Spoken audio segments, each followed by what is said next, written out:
The alarm bells screamed through the corridors of the Aurora as Captain Jake Morrison rushed to the bridge. His boots hit the metal floor with heavy thuds as he ran past confused crew members.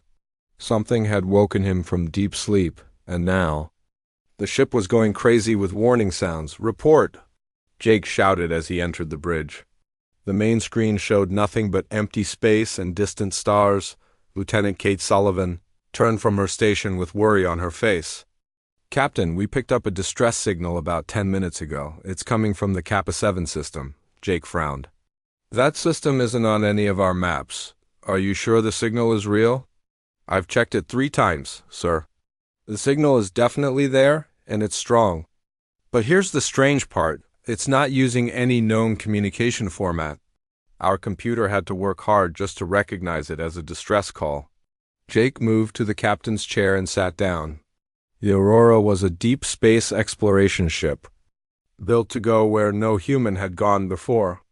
They had been traveling for 6 months, mapping new star systems and looking for signs of alien life. So far, they had found nothing but empty planets and dead rocks. "How far away is this signal?" Jake asked. "About 12 hours at maximum speed," replied the navigation officer, Lieutenant Ben Torres. "But sir, I have to tell you, there's something weird about that system. The star there is dying. It's going through its final stages before it becomes a white dwarf." Kate stepped closer to Jake's chair. "Captain, I really think we should report this to command first. An unknown signal from an unmapped system near. A dying star? This could be dangerous." Jake looked at the main screen again. For months, they had found nothing but emptiness. Now finally, they had found something that might be important. Maybe it was first contact with an alien species. Maybe it was just a broken satellite from some old human mission. But either way, he had to know. "Set course for the Kappa 7 system," Jake ordered, maximum speed. "Sir, I really think we should," Kate started to say. "I've made my decision, Lieutenant. We're explorers. This is what we do." The next 12 hours passed slowly. The crew prepared for anything: first contact protocols, emergency procedures, and weapon systems. Jake spent most of the time reading reports and trying to understand what they might find. When they finally arrived at the Kappa 7 system, everyone gasped. The dying star was huge and red, throwing off massive amounts of radiation. But that wasn't what made them stare. Near the star, floating in space like a giant sea creature, was the largest ship any of them had ever seen. "My God," whispered Kate. "That thing is at least 50 miles long. The ship didn't look like anything humans had ever built. It was curved and smooth, like it had grown instead of being constructed. Strange lights moved along its surface in patterns that almost looked like breathing. The metal seemed to shift and change color as they watched." "Are there any life signs?" Jake asked. The science officer, Dr. Lisa Park, worked at her station for several minutes. "I'm getting readings, but they're confusing. The ship itself seems to be alive somehow. But there's something else, a very strong energy signature coming from the center of the vessel." "Can we dock with it?" "There appears to be a docking bay on the lower section. But Captain, I have to warn you, the radiation levels near that star are dangerous. We can't stay here for more than a few hours." Jake stood up and walked to the viewing window. The alien ship was beautiful in a terrifying way. It looked like a sleeping giant waiting to wake up and destroy everything around it. "Prepare a boarding party," Jake said. "I want to see what's inside that ship." "Sir, that's not a good idea," Kate said quickly. "We don't know anything about the beings who built this. They could be hostile, or they could be in trouble and need our help. That's why they sent the distress signal." 2 hours later, Jake led a team of 6 people through the docking tube that connected the Aurora to the alien ship. They wore full environmental suits and carried weapons just in case. The alien ship's docking bay was huge and empty, with walls that seemed to pulse with their own light. "The atmosphere in here is breathable," Dr. Park reported. "But I'm still reading those strange energy signatures. They're getting stronger." As we moved deeper into the ship, the corridors inside the ship were like walking through the inside of a living creature. The walls were smooth and warm, and they glowed with soft blue light. There were no doors or windows, just openings that seemed to appear when they needed to pass through. "This is incredible," said Sergeant Mike Chun, one of the security officers. "It's like the ship knows we're here and is guiding us somewhere." They followed the corridors deeper into the ship for almost an hour. The energy readings kept getting stronger, and Jake could feel something pulling him forward. Finally, they reached a massive chamber in the center of the vessel. The room was enormous, with a ceiling that disappeared into darkness above them. In the center of the chamber stood something that took Jake's breath away. It was a prison made of crystal, about 20 feet tall, and inside it was a being unlike anything he had ever imagined. She was beautiful and terrible at the same time. Her body seemed to be made of energy and light, constantly shifting and changing. Her face was almost human, but her eyes held the depth of space itself. She was floating in the center of the crystal prison, and as they approached, those eyes opened and looked directly at Jake. "You should not have come here," she said, and her voice filled the chamber without her lips moving. "I am dangerous beyond your understanding." Jake stepped forward, ignoring the frightened sounds from his team behind him. "We received your distress signal. We came to help." "Help?" She laughed, but it was a sound full of sadness. "Little human, you cannot help me. I am the last of my kind, and I am imprisoned here for good reason. My people were called the Voidborn, and we became too powerful for our own good. We destroyed ourselves with our own evolution." "What do you mean?" Jake asked. "We were energy, beings who could reshape matter with our thoughts. We grew stronger and stronger until we could no longer control our power. When one of us reached our final form, we would consume entire star systems just by existing. My people destroyed themselves one by one until only I remained." Kate grabbed Jake's arm. "Sir, we need to leave, now," but Jake couldn't move. He was fascinated by this being, this last member of a dead race. "What's your name?" "I am Zara, and I have been trapped in this prison for 1,000 years, waiting for my power to fade so I can die safely." "But you're not dead, you're still here." "Yes, and that is the problem. The prison is weakening. Soon I will transform into my final form, and when that happens, everything in this system will be destroyed. That is why I sent the distress signal, to warn others to stay away." Jake looked at the crystal prison and saw small cracks running through it. "How long do we have?" "Days, perhaps weeks." No one has ever seen a Voidborn in their final form and lived to tell about it. Jake stepped even closer to the prison until he was almost touching the crystal. "Then I'll die looking at you." Zara's eyes widened with surprise. "You do not understand what you are saying, human. My name is Jake Morrison, and I understand perfectly. For the first time in 1,000 years. Zara smiled. 3 days had passed since Jake first met Zara, and he found himself returning to the crystal prison every few hours. His crew thought he was losing his mind, but Jake couldn't stay away. There was something about the ancient being that drew him like a magnet. "You came back again," Zara said as Jake entered the chamber. Her voice still filled the room without her moving her lips. "I told you to leave this system. And I told you I'm not going anywhere." Jake sat down on the smooth floor in front of the crystal prison. "Besides, you looked lonely." Zara's energy form shifted inside the crystal, and for a moment she almost looked human. "Lonely? I am the last of my kind. I have been alone for 1,000 years. I do not remember what it feels like to not be lonely." "Then let me keep you company while we figure out how to fix this." "There is nothing to fix, Jake Morrison. My people tried for centuries to control our final transformation. We built machines, created medicines, even tried to cut ourselves off from the energy that powers us. Nothing worked. When a Voidborn reaches the end of their evolution, they become a living star. We cannot stop it." Jake leaned forward. "Tell me about your people. What were they like before they became dangerous?" Zara was quiet for a long moment. Then her form began to glow brighter. "We were explorers like you. We traveled between the stars, learning and growing. We built great cities that floated in space, and we shared knowledge with other races.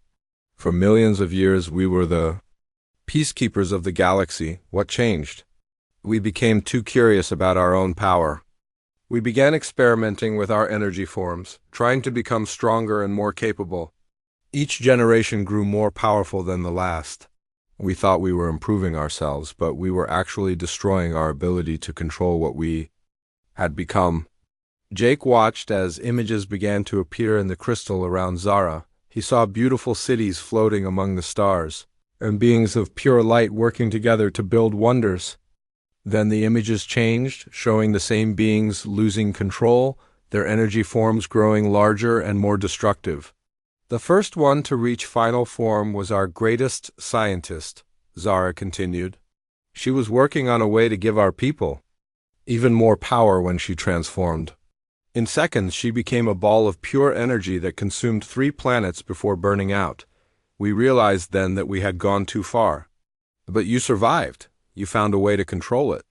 No, Jake, I found a way to delay it. This prison was built by the last survivors of my race.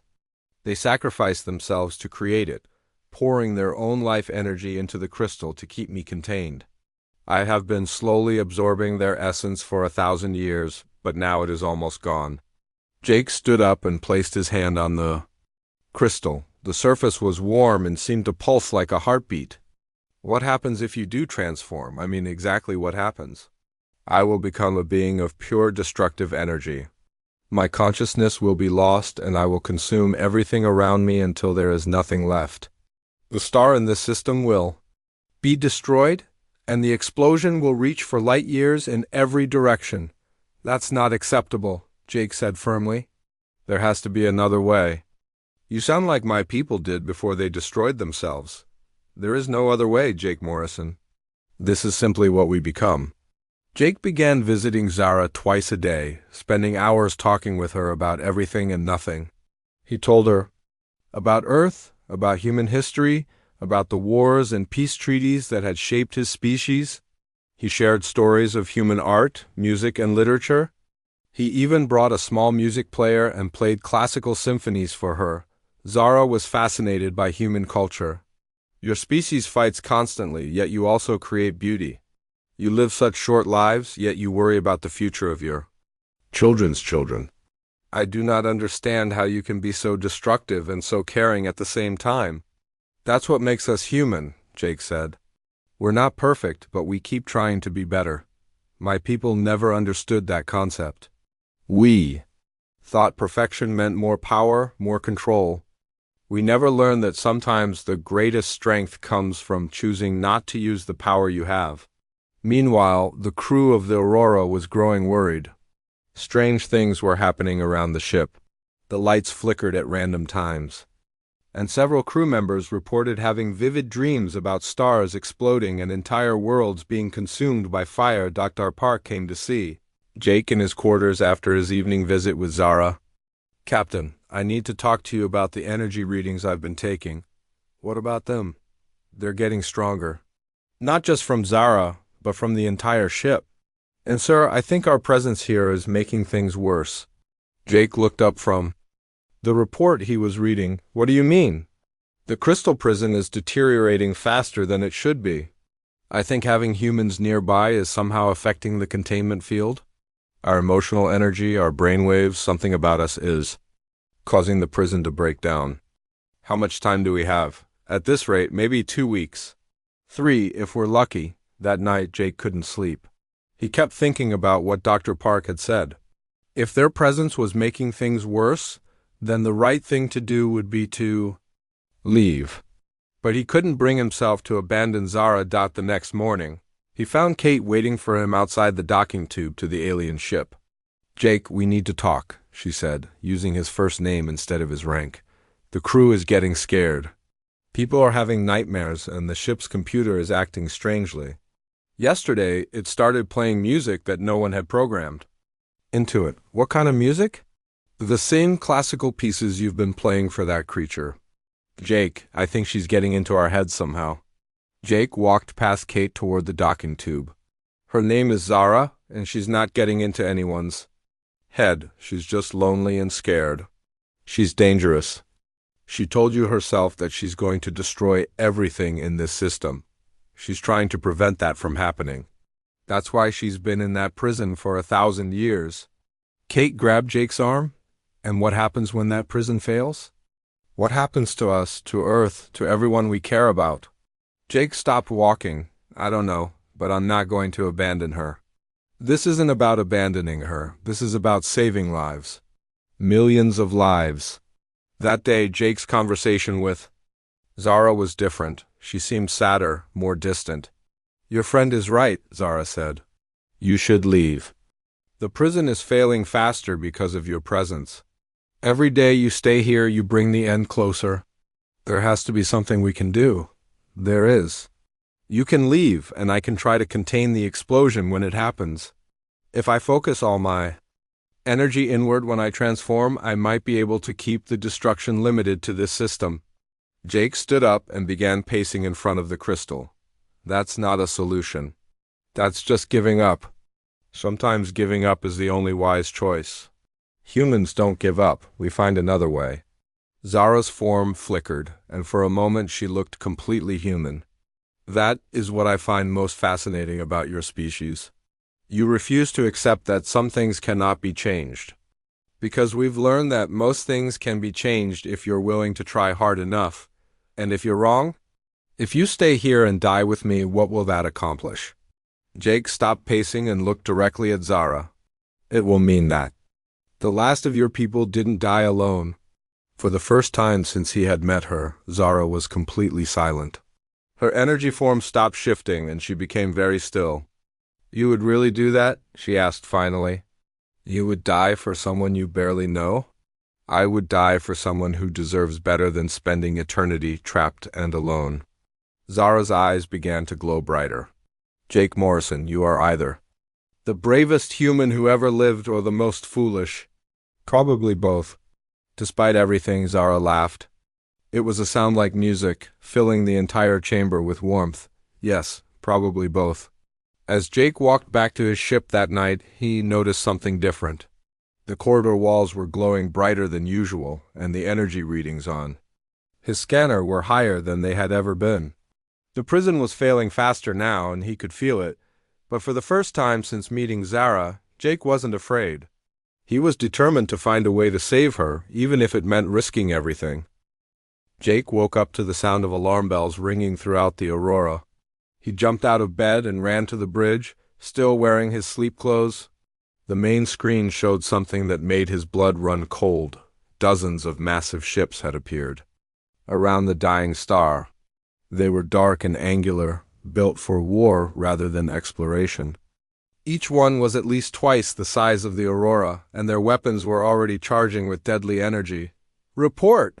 Jake shouted as he reached his captain's chair. Lieutenant Ben Torres turned from his station with fear in his eyes. Captain, 37 alien warships just dropped out of hyperspace.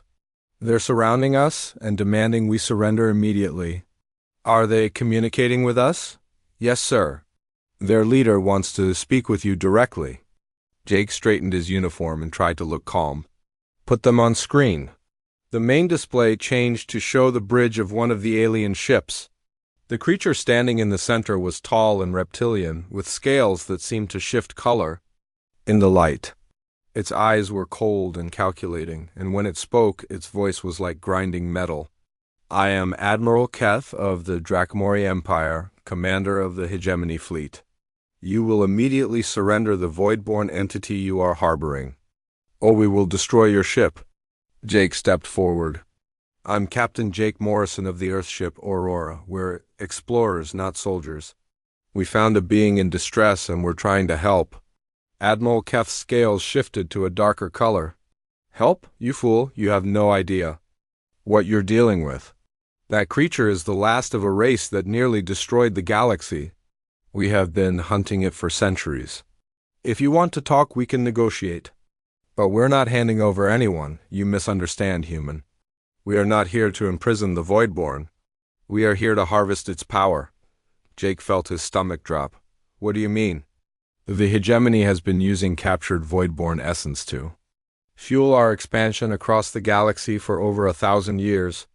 One drop of their energy can power a star destroyer for decades.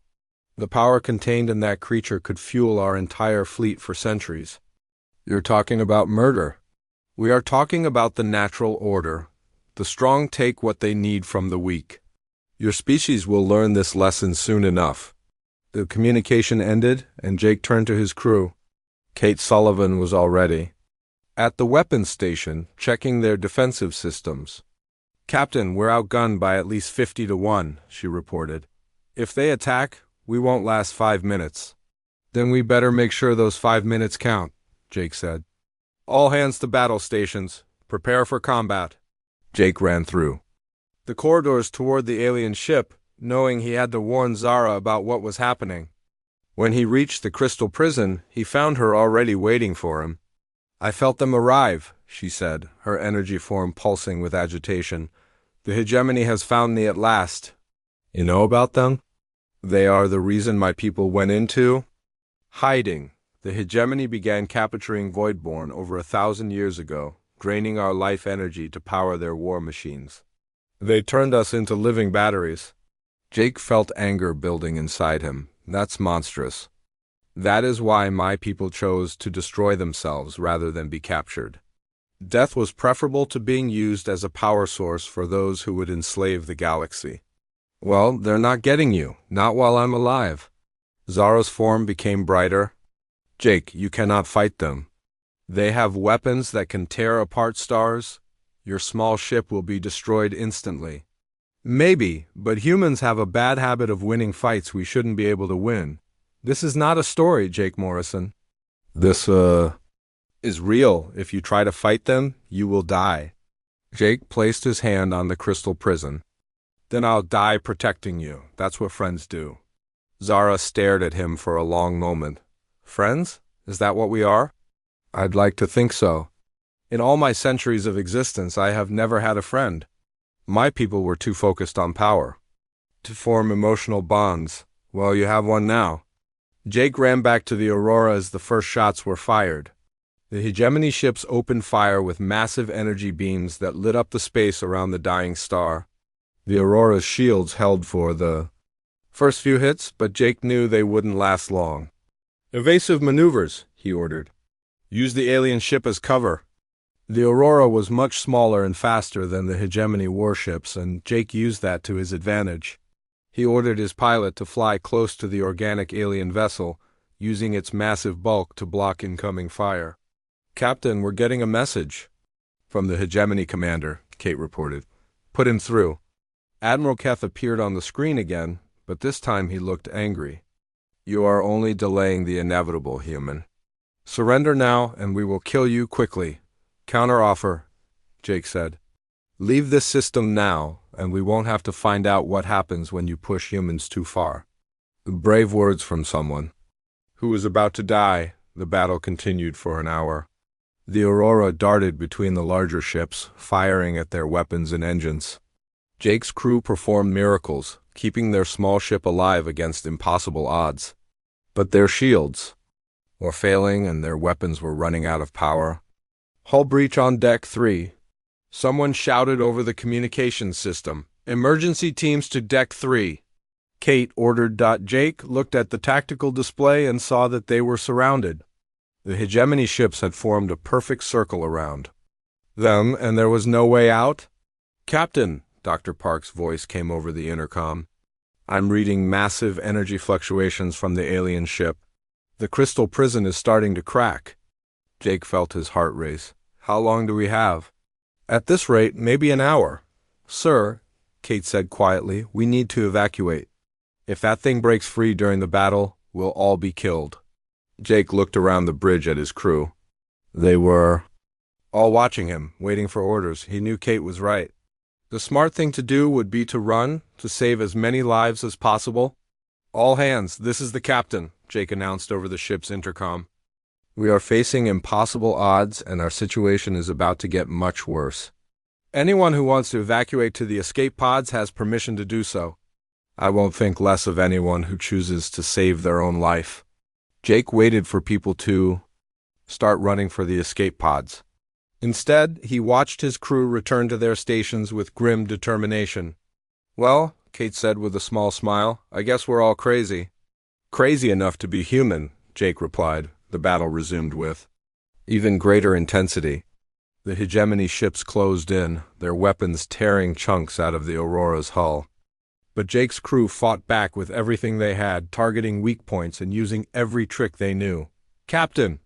Dr. Park's voice was filled with panic. The prison is failing faster. The battle is causing vibrations that are weakening. The crystal! Jake could see cracks appearing in the alien ship's hull. Energy was leaking out in brilliant streams of light that made the space around them look like a cosmic storm. Jake Morrison! Zara's voice suddenly filled the bridge of the Aurora, speaking directly into everyone's minds. You must leave now. I am losing control. We're not leaving you, Jake shouted back. Then you will die with me. The transformation has begun?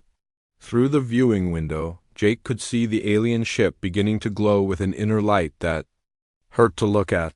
The crystal prison was cracking like an egg, and something incredible and terrible was stirring inside. Admiral Keth's voice came over the communications again. Impossible. The creature is beginning to evolve. All ships maximum firepower. We must capture it before the transformation is complete. The hegemony ships turned all their weapons toward the alien vessel, sending streams of energy that would have destroyed planets. But their attacks only seemed to make the light brighter. Jake! Zara's voice was filled with fear. I cannot stop it. Everyone in this system is going to die. Jake looked at Kate, then at his crew, then at the alien ship. That was beginning to tear itself apart with the power it contained. All power to engines, he ordered. We're going in. Sir, that's suicide, Kate protested. Maybe, but if we're going to die trying to save our friend. The Aurora turned toward the alien ship and flew straight into the growing storm of energy, while behind them, the hegemony fleet continued their desperate attack. The Aurora shook violently as it flew through the energy storm surrounding the alien ship. Jake held on to his captain's chair as sparks flew from damaged control panels around the bridge. The ship's hull was heating up from the massive amounts of power flowing around them. Hull temperature is rising fast, Kate shouted over the noise of failing systems. We can't take much more of this. Keep us steady, Jake ordered. We're almost there. Through the main window, Jake could see the alien ship tearing itself apart. The smooth organic walls were cracking open like a flower blooming in fast motion. Brilliant light poured out of every opening, and the space around them was filled with dancing energy that looked like living lightning. Captain, the docking bay is gone. Ben Torres reported from his station. The entire lower section of the ship has been destroyed. Jake looked at the tactical display. The alien ship was changing shape as Zara's transformation continued. Whole sections were dissolving and reforming, creating new passages and chambers. It was like watching a building redesign itself from the inside out. There, Dr. Park pointed at the screen. I'm reading a stable opening about 200 meters from our current position. It leads directly to the central chamber. Take us in, Jake ordered. The Aurora flew into the opening, its hull scraping against walls that seemed to be made of pure energy. The corridors inside the ship were no longer the smooth tunnels they had walked through before. Now they were chaotic passages of light and shadow, constantly changing and shifting. Sir, we're losing the ship, Kate warned. The energy levels are overloading all our systems. Jake unbuckled himself from his chair and headed for the exit. Emergency landing. Procedures, everyone into environmental suits. We're going in on foot. Captain, that's insane. Kate grabbed his arm. You can't survive in that energy field. I have to try. Zara is in there, and she's scared. She needs to know she's not alone. Kate stared at him for a moment, then nodded. Then we're coming with, You know, this is my choice. I won't ask anyone else to die for it. You're not asking, Kate said firmly. We're volunteering. Jake looked around the bridge and saw the same determination on every face. Dr. Park was already putting on her environmental suit. Ben Torres was checking his equipment. Even the junior officers were preparing to follow him into the energy storm. All right then, Jake said. Let's go save our friend. The team of 8 people left the Aurora and walked through corridors that had become rivers of pure energy. Their environmental suits protected them from the worst of the radiation, but Jake could feel the power trying to tear through his equipment. The walls around them were no longer solid. They were made of flowing light that moved like water. Energy readings are off the charts, Dr. Park reported through the communication system. I've never seen anything like this. How much further to the central chamber? Jake asked. About 500 meters, but the path keeps changing. The ship is rebuilding itself around us. As they moved deeper into the alien vessel, Jake began to hear Zara's voice in his mind. She was calling his name, but her voice was different now. It was deeper, more powerful, and filled with a terror that made his heart race. Jake, you have to leave. I can't control it anymore. I'm coming, Zara. Hold on. The transformation is too strong. I'm becoming something else, something destructive. Jake pushed forward through corridors that were becoming more chaotic by the minute. The walls were shifting between solid matter and pure energy, and the temperature was rising fast.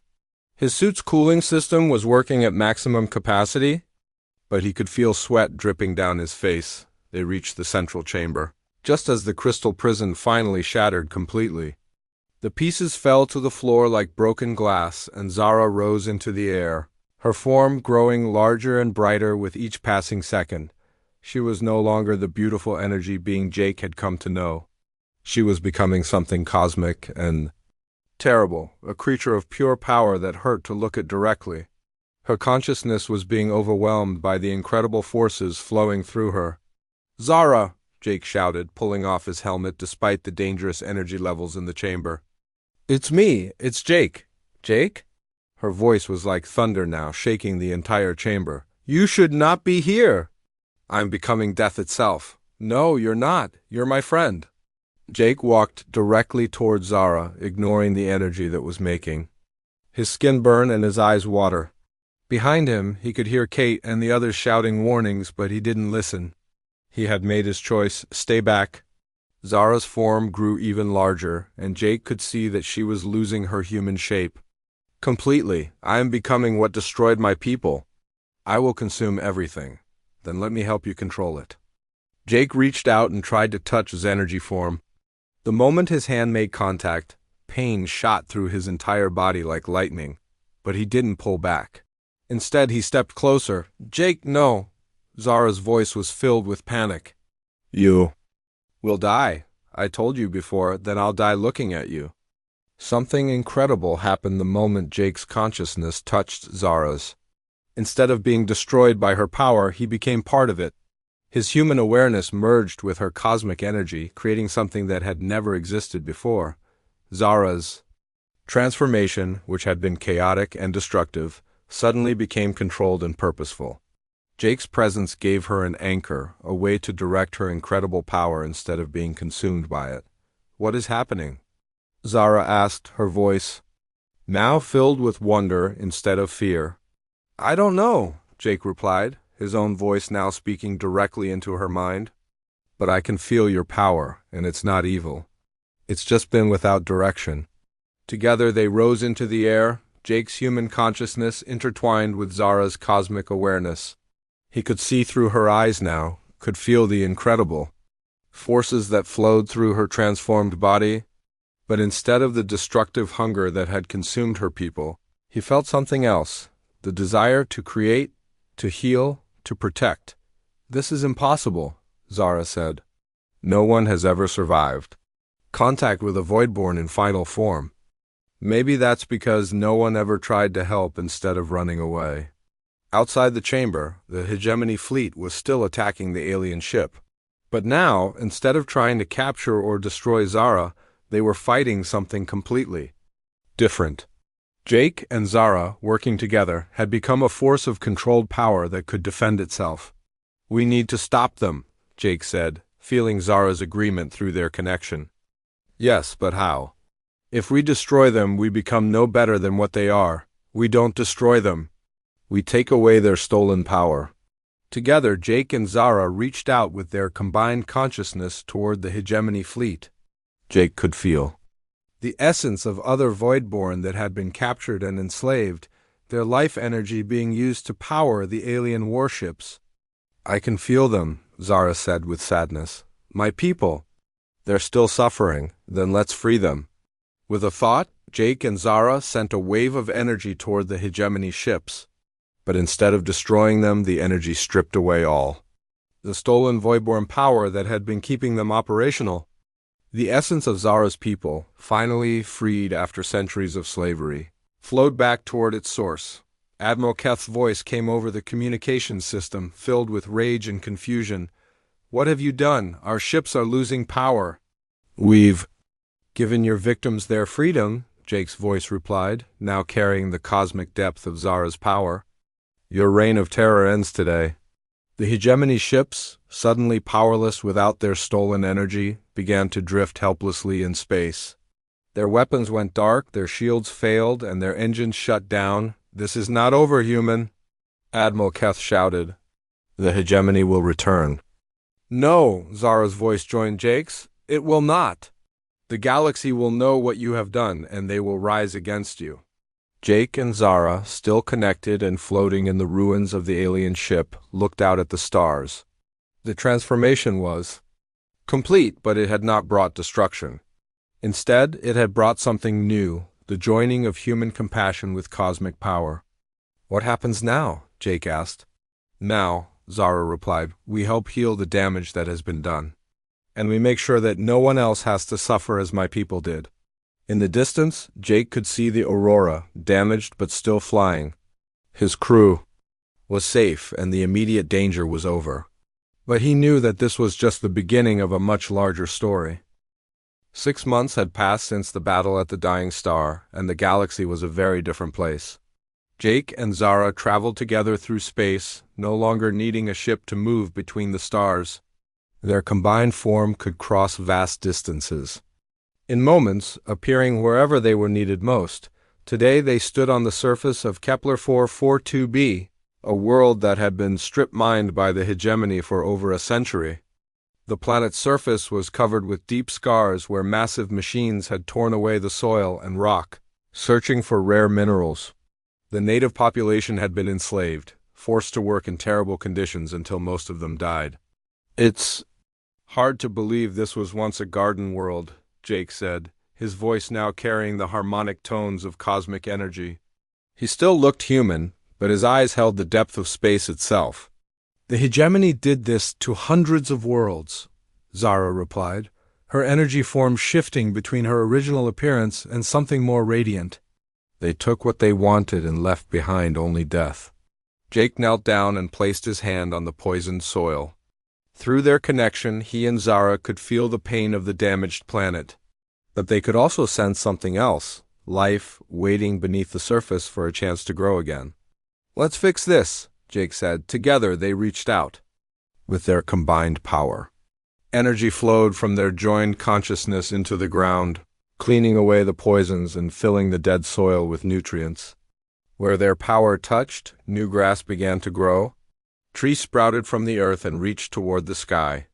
Rivers flowed clean and clear for the first time in decades. Within hours, the scarred wasteland had become a green paradise again. The few surviving natives emerged from their underground hiding places. Staring in wonder at the restored world around them, an elderly alien with blue skin and 4 arms approached Jake and Zara carefully. His people called themselves the Zalani, and they had been the original inhabitants of this world. Are you the ones they call the Liberators? The old Zalani asked in broken English. We're just friends trying to help, Jake replied with a smile. You have given us back our home. How can we ever repay such a gift? Live well, Zara said gently. Be happy, that's all the payment we need. Jake and Zara left the restored world and continued their journey through the galaxy.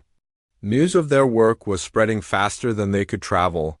Everywhere they went, they found former hegemony slaves who had heard stories of the human and the Voidborn who were freeing oppressed worlds. On their next stop, they found themselves helping a space station that had been damaged in a revolt against hegemony forces. The station was home to refugees from dozens of different species, all of them people who had escaped from slavery or conquered worlds. "We heard you could fix anything," said Captain Elena Vasquez, a human who had been captured by the hegemony. 3 years earlier, she had managed to escape and now led a group of freedom fighters. "Can you repair our life support systems? We have children here who won't survive much longer without clean air." Jake examined the damaged machinery with senses that could perceive energy patterns invisible to normal eyes. The life support systems had been sabotaged by retreating hegemony forces, and the damage was extensive. "This will take some time," Jake said, "but we can fix it." As Jake and Zara worked to repair the station, they were approached by a young girl from one of the refugee families. She was small and thin, with large eyes that held too much knowledge of suffering for someone so young. "Are you really the ones who defeated the bad aliens?" she asked. "We helped stop them," Zara replied, her form becoming more gentle and motherly. "But there are still good people like your mother and Captain Vasquez who are working to make things better. My daddy said the bad aliens took him to work in their mines and he never came back. But Mama says maybe now other daddies won't have to go away." Jake knelt down to the girl's level. "Your mama is right. We're working very hard to make sure families don't get separated anymore." The girl smiled for the first time since they had arrived. "Thank you." As they continued their work throughout the galaxy, Jake and Zara began to encounter other changes. The hegemony, stripped of their stolen power, was falling apart. Worlds that had been under their control for centuries were declaring independence. Former slaves were becoming leaders, and new alliances were forming between species that had never worked together before, but they also encountered resistance. Some groups that had profited from the hegemony's rule were not happy about the changes. On Proxima 7, they found themselves facing a group of mercenaries who had been hired to capture them. "The consortium wants you alive," the mercenary leader said over his ship's communication system. "They're offering enough money to buy a planet for whoever brings you in?" "Tell the consortium we're not interested in their offer," Jake replied calmly. "This isn't a negotiation, human. We have weapons that can hurt even beings like you." The mercenaries opened fire with energy weapons designed specifically to disrupt the kind of power that Jake and Zara shared. The weapons did hurt, sending waves of pain through their joined consciousness, but they didn't cause any real damage. "Your turn," Jake said to Zara, but instead of fighting back with destructive force, Zara simply reached out and turned off all the mercenary ship's weapons. Their energy sources went dead, their engines stopped working, and their life support systems switched to emergency power. "You can't do this," the mercenary leader shouted. "We have families to feed." "Then find honest work," Jake suggested. "The galaxy has plenty of worlds that need to be rebuilt. Use your ships to help people instead of hurting them." Jake and Zara left the disabled mercenaries with enough power to reach the nearest space station. Along with information about worlds that needed construction workers and transport pilots, 2 years after the liberation began, Jake and Zara received a message that brought them back to where their journey had started. Kate Sullivan, now captain of the Aurora, had sent word that she needed their help with something important. They found the Aurora, orbiting a beautiful blue and green world that reminded Jake of Earth. Kate met them in the ship's conference room, along with representatives from 50 different species. "We've been working on something," Kate explained. "A new kind of alliance. Not an empire or a hegemony, but a voluntary association of free worlds. We want to call it the Galactic Fellowship, and we'd like you two to be our first ambassadors." Jake looked around the room at the diverse group of beings. He saw former slaves sitting next to former enemies, all of them working together toward a common goal. "What would we have to do?" Zara asked. "Travel between worlds, help settle disputes, and make sure that what happened with the hegemony never happens again," replied Ambassador Thrix, a tall alien with silver skin. "You've already been doing the work. We just want to make it official."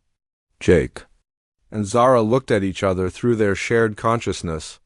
They had spent 2 years healing damaged worlds and freeing oppressed peoples. The idea of continuing that work as part of something larger appealed to them both. "We accept," Jake said, "but we do this our way. No politics, no bureaucracy. We help whoever needs help, regardless of what species they are or what planet they come from." "Agreed," Kate said with a smile. "That's exactly what we hoped you'd say." Years passed, and the galaxy continued to change for the better. The Galactic Fellowship grew to include hundreds of worlds, all working together to solve problems and prevent conflicts. Jake and Zara became legends, but they remained humble, always focusing on helping others rather than seeking glory. One day, they stood together on a mountaintop on New Zelani, watching the twin suns set over a city that had been rebuilt after hegemony rule. Children of a dozen different species played in the streets below, their laughter carrying on the wind. "Do you ever wonder what would have happened if you had listened to your crew and left that day?" Zara asked. Jake smiled and took her hand. Their connection had changed them both. He was no longer entirely human, and she was no longer entirely void-born. They had become something new, something better. "No," he said. "I don't wonder about that. I'm too busy looking forward to tomorrow."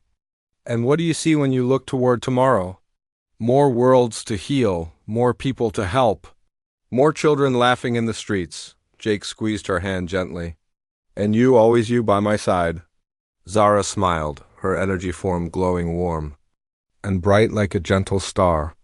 "Then I'll die looking at you too, Jake Morrison, even if it takes forever." "Especially if it takes forever." Together, they watched the sun set on another day in a galaxy where friendship had conquered fear, where love had overcome power, and where the future held endless possibilities for those brave enough to reach for them.